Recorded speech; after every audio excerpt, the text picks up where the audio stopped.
everyone, welcome to my channel. My name is Rania and I study in 4th class. Today we are making a flower with clay. We need red and green clay to make flower and spoon. Let's make it.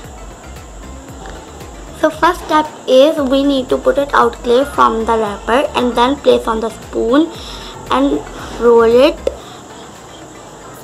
and let's start it.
So guys, you can see I made this rose, and now we're gonna make rose leaves and stem.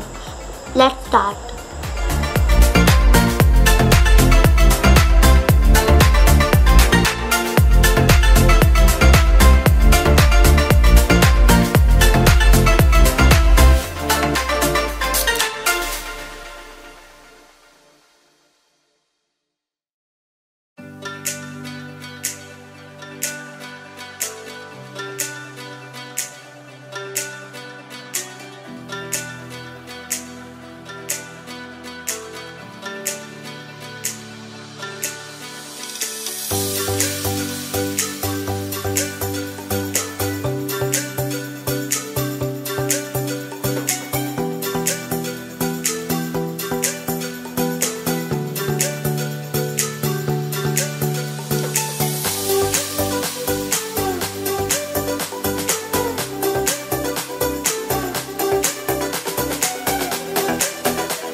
So guys, I made this flower. Now I will give this flower to my brother. Let's go.